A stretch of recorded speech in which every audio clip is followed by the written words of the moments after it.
Hi, welcome back to Nessa's Nook.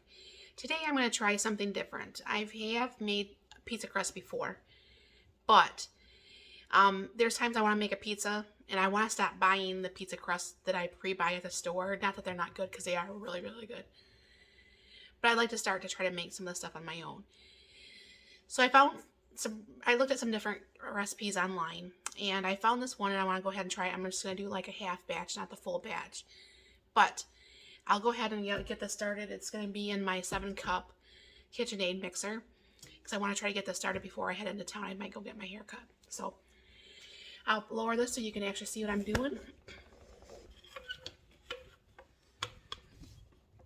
Maybe tilt that down a little bit so you can see physically in the bowl. Okay, what they say is 1.5 cups of warm water. Excuse me. And then it's going to be 1 tablespoon of sugar and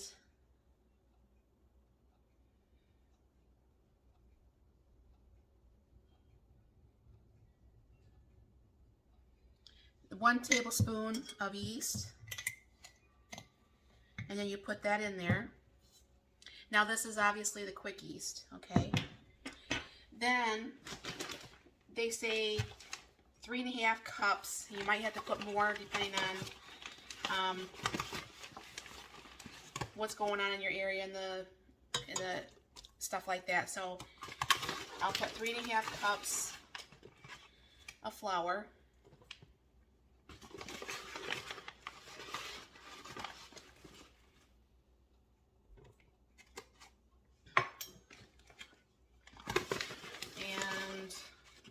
The 3.5 cups. Then 1 tablespoon of salt.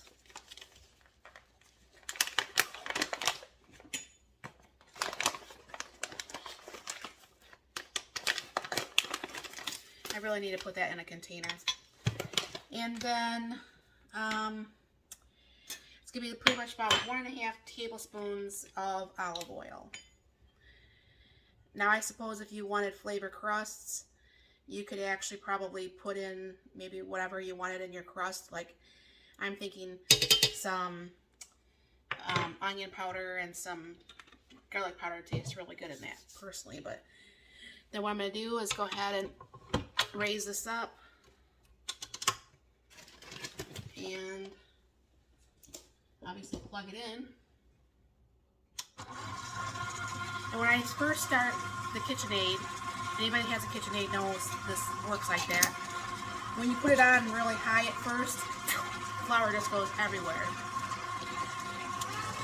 And then it's starting to come up a little bit.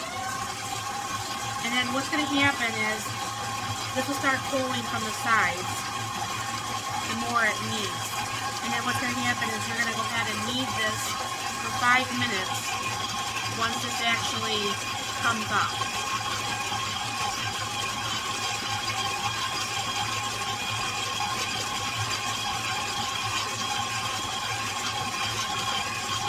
You can see that it's almost all in one big ball.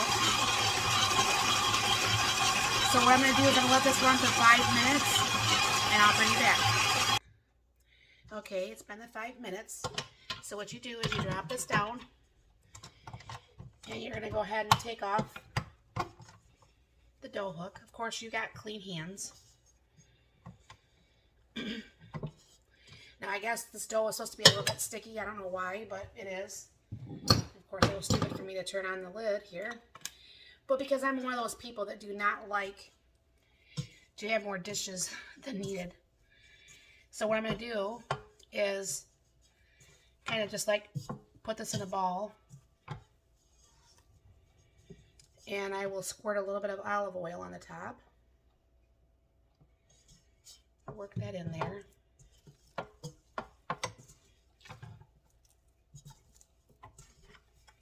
And then what I'll just be doing is leaving it in the same bowl to set for at least a half an hour. What you're aiming for is this to like double in size. So there we go. That's looking pretty good. I don't know for sure if you can see that with my arm always in the way there. But that looks really good. It's no longer super sticky because of the oil. But what I'm going to do is go ahead and leave that just right there.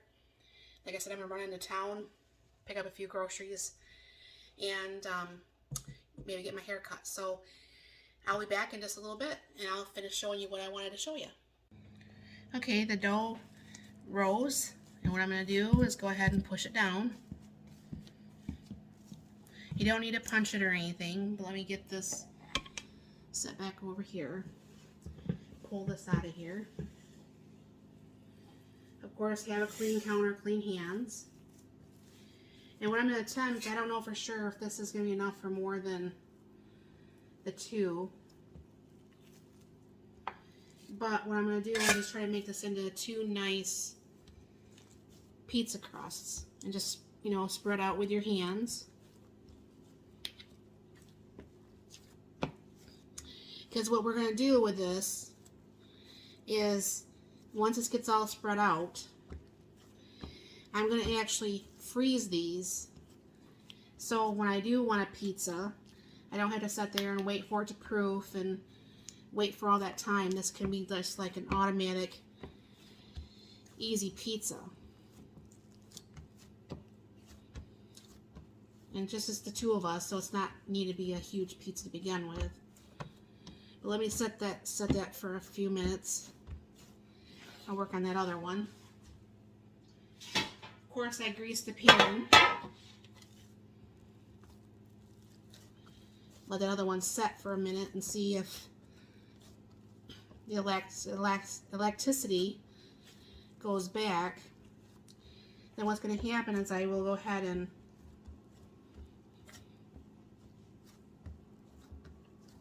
put fork holes in this and bake this for 5 or 6 minutes or so.